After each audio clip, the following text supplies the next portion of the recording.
Hi friends, welcome to my YouTube channel. ನಿನ್ನೆ ವಿಡಿಯೋದಲ್ಲಿ ನಾನು ಕಳೆದ ವಿಡಿಯೋದಲ್ಲಿ ಹೇಳಿದ್ದೆ ಕ್ಲೀನ್ ಮಾಡಬೇಕು ಅಂತ ಹೇಳಿ.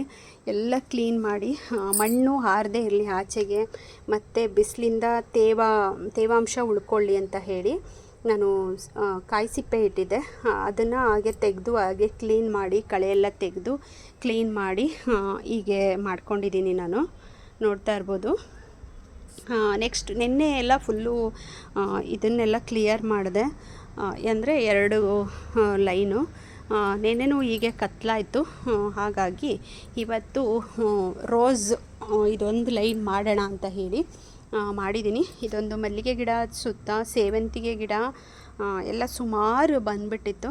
ಅದನ್ನೆಲ್ಲ ತೆಗೆದು ಇವತ್ತು ಫುಲ್ಲು ಒಳಗಡೆ ಅದೇನೋ ಒಂಥರ ಗೆಡ್ಡೆ ಥರ ಗಿಡ ಬರುತ್ತೆ, ಆ ಗಿಡ ಜಾಸ್ತಿ ಬಂದುಬಿಟ್ಟಿತ್ತು. ಆ ಗಿಡ ಬಂದರೆ ಈ ಗಿಡಕ್ಕೆ ತೊಂದರೆ ಆಗತ್ತೆ ಅಂತ ಹೇಳಿ ಎಲ್ಲ ಡೀಪಾಗಿ ಮಣ್ಣು ತೆಗೆದು ಫುಲ್ಲು ಎಲ್ಲ ತೆಗೆದಿದ್ದೀನಿ. ಸೇವಂತಿಗೆ ಗಿಡ ಎಲ್ಲನೂ ಬೇರೆ ಖಾಲಿ ಪಾಟಿದ್ದಕ್ಕೆಲ್ಲ ಹಾಕ್ಕೊಂಡಿದ್ದೀನಿ.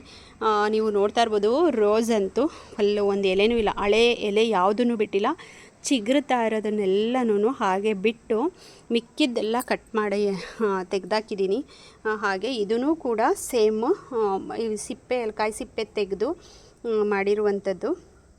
ಎಲ್ಲ ತೆಗೆದುಬಿಟ್ಟು ಪುನಃ ಹಾಕಿದ್ದೀನಿ, ಮಣ್ಣು ಲೂಸ್ ಮಾಡಿದ್ದೀನಿ. ಇನ್ನೇನಿದ್ರು ಇನ್ನೊಂದು 15 ದಿನದವರೆಗೂ ಗೊಬ್ಬರ ನೀರು ಅಷ್ಟೇ. ಪುನಃ ಮತ್ತೆ ಬರುತ್ತೆ. ಕಸ ಎಲ್ಲ ಸುಮಾರು ಇತ್ತು, ಎಲ್ಲ ಕ್ಲೀನ್ ಮಾಡ್ಕೊಂಡಿದ್ದೀನಿ. ಹಾಗೆ ಇಲ್ಲಿ ಆ್ಯಪಲ್ ಗಿಡ ಇತ್ತು, ಆ್ಯಪಲ್ ಗಿಡ ಒಣಗೆ ಹೋಗಿತ್ತು. ನನಗೆ ಗೊತ್ತೇ ಆಗಲಿಲ್ಲ, ಅದು ಚಿಗುರುತ್ತೆ ಅಂದ್ಕೊಂಡು ಬಿಟ್ಟಿದ್ದೆ, ಒಣಗೋಗಿತ್ತು. ಒಂದು ಮಲ್ಲಿಗೆ 3-4 ಗಿಡ ಮಲ್ಲಿಗೆ ಗಿಡ ತಂದಿದ್ದೀನಿ. ಆ ಮಲ್ಲಿಗೆ ಗಿಡ ಇಲ್ಲೊಂದು ಹಾಕೋಣ ಅಂತೇಳಿ ಇದನ್ನೆಲ್ಲ ಕ್ಲೀನ್ ಮಾಡಿ ಇಟ್ಕೊಂಡಿದ್ದೀನಿ. ಇಲ್ಲಿ ಟೊಮೊಟೊ ಗಿಡ ಇತ್ತು, ಅದು ಒಣಗೋಗಿದೆ. ಇಷ್ಟೆಲ್ಲ ಕ್ಲೀನ್ ಮಾಡಿದ್ದೀನಿ. ಏನಂದರೆ ಬೇಸಿಗೆಗೆ ಮಣ್ಣು ಆರಬಾರ್ದು ಗೋಡೆಗೆ ಅಂತ ಅಂದ್ಬಿಟ್ಟು ಸ್ವಲ್ಪ ಕಾಯಿ ಸಿಪ್ಪೆ ಇಟ್ಕೊಂಡು ಮಾಡ್ಕೊಂಡಿದ್ದೀನಿ. ರೋಸ್ ಗಿಡ ಕ್ಲೀನ್ ಮಾಡಿರೋದು ನನಗೆ ತುಂಬ ಖುಷಿ ಇದೆ. ಯಾಕೆ ಅಂದರೆ ಈ ನಡುವೆ ನಾನು ಸ್ವಲ್ಪ ಟೆರೆಸ್ ಮೇಲೆ ಬರೋದು ಒಂದು ಸ್ವಲ್ಪ ಬರ್ತಿರಲಿಲ್ಲ, ಏನೋ ಫಂಕ್ಷನು ಅದು ಇದು ಅಂತ ಹೇಳಿ. ಹಾಗಾಗಿ ಇವತ್ತೆಲ್ಲ ಕ್ಲಿಯರ್ ಮಾಡಿಬಿಟ್ಟೆ ಹೋಗಬೇಕು ಅಂತ ನೆನ್ನೆ ನೀರು ಹಾಕ್ಬಿಟ್ಟು ಕ್ಲೀನ್ ಮಾಡಿ ಒಂದು ಸ್ವಲ್ಪ 2 ಲೈನ್ ಕ್ಲೀನ್ ಮಾಡಿ ನೀರು ಹಾಕಿ ಹೋಗಿದ್ದೆ.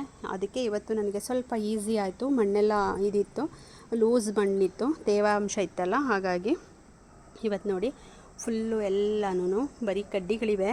ಇನ್ನೊಂದು ವಾರದಲ್ಲಿ ಚಿಗುರುತ್ತೆ. ಆಲ್ಮೋಸ್ಟ್ ಸುಮಾರು ರೋಸ್ ಎಲ್ಲ ಚಿಗುರಿ ಬಿಟ್ಟಿದೆ ನೋಡಿ, ಮಗ್ಗೆಲ್ಲ ಬಿಡ್ತಾಯಿದೆ, ಚಿಗುರಿ ಮಗ್ಗೆಲ್ಲ ಬಿಡ್ತಾಯಿದೆ. ಸುಮಾರು ಇದ್ರ ಕೆಳಗೆಲ್ಲ ಗೆಡ್ಡೆ ಥರ ಬಂದ್ಬಿಟ್ಟು ಎಲ್ಲ ಫುಲ್ಲು ಯಾವ ಥರ ಅಂದರೆ ತೆಗೆದಾಕ್ಬಿಟ್ಟಿದ್ದೀನಿ ನಾನು, ಕಾಣಿಸ್ತಾ ಇಲ್ಲ. ಒಂಥರ ಬಟರ್ಫ್ಲೈ ಎಲೆ ಬರುತ್ತಲ್ಲ, ಆ ಥರ ಇತ್ತು ಎಲೆ ಎಲ್ಲ. ಆ ಥರ ಎಲ್ಲ ತೆಗೆದಿದ್ದೀನಿ. ಎಲ್ಲ ಸಣ್ಣ ಬೆಳ್ಳುಳ್ಳಿ ಥರ ಇತ್ತು. ಅದು ತುಂಬ ಬೇಜಾರಪ್ಪ, ಅದು ಸಿಕ್ಕಾಬಟ್ಟೆ ಹಿಂಸೆ ಆಗುತ್ತೆ. ಇನ್ನು ಒಂದು 4 ಇದು ಉಳ್ಕೊಂಡಿದೆ.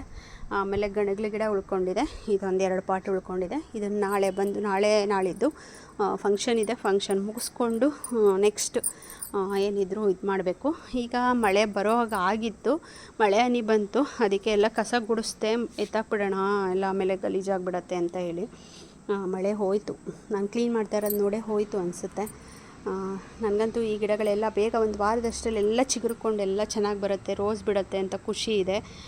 ಹಾಗಾಗಿ ಇವತ್ತೆಲ್ಲ ಕ್ಲಿಯರ್ ಮಾಡಿಬಿಟ್ಟು ಹೋಗಬೇಕು ಅಂತ ಹೇಳಿ ಇಷ್ಟೂ ಒಂದೊಂದು ಪಾಟನ್ನು ಕೆಳಗಡೆಗೆ ಎಳ್ಕೊಂಡು ಕೂತ್ಕೊಂಡು ಎಲ್ಲನೂ ನೀಟಾಗಿ ಕೆದಕಿ ಎಲೆ ಎಲ್ಲ ಕಟ್ ಮಾಡಿ, ಒಣಗಿರೋ ಎಲೆ ಎಲ್ಲ ಕಟ್ ಮಾಡಿ ಕ್ಲೀನ್ ಮಾಡಿ ಇಟ್ಟಿದ್ದೀನಿ. ಗೊಬ್ಬರ ಹಾಕಿ ನೀರು ಹಾಕೋದು ಅಷ್ಟೇ. ಅಂದರೆ ಇನ್ನು 15 ಡೇಸಿಗೆ ಮಾಮೂಲಿ ಆಗುತ್ತೆ, ಅದೇನು ಮಾಡೋಕ್ಕಾಗಲ್ಲ. ಅಂದರೆ ಗಿಡ ಚೆನ್ನಾಗಿ ಬರುತ್ತೆ. ಮಳೆ ಬರ್ತಾ ಇದೆಯಲ್ಲ, ಮಳೆ ಶುರು ಆಗ್ತಾಯಿದೆ. ಇವಾಗ ಒಂದು 4 ಸಲ ಬಂದು ಹೋಗಿದೆ ನಮಗೆ ಮಳೆ. ಹಾಗಾಗಿ ಗಿಡಗಳೆಲ್ಲ ಚೆನ್ನಾಗಿ ಬರುತ್ತೆ ಅಂತ ಕ್ಲೀನ್ ಮಾಡಲಿಕ್ಕೆ ಬಂದಿದ್ದೀನಿ. ನೋಡೋಣ ಹೇಗಾಗುತ್ತೆ ಏನು ಅಂತ. ಕತ್ಲಾಯ್ತಾ ಬಂತು, ನಾನು ಹೊರಡಬೇಕು. ಇದು ಎಲ್ಲ ತೆಗೆದು ನೀರು ಹಾಕ್ಬಿಟ್ಟು ಪುನಃ ಎಲ್ಲ ತೆಗೆದಿದ್ದೀನಿ. ಮಳೆ ಬರುತ್ತೆ ಅಂತ ಹೋಗ್ತೀನಿ, ಇಲ್ಲಾಂದರೆ ಬೆಳಿಗ್ಗೆ ಬೇಗನೆ ಬಂದು ನೀರು ಹಾಕೋಣ ಅಂದ್ಕೊಂಡಿದ್ದೀನಿ.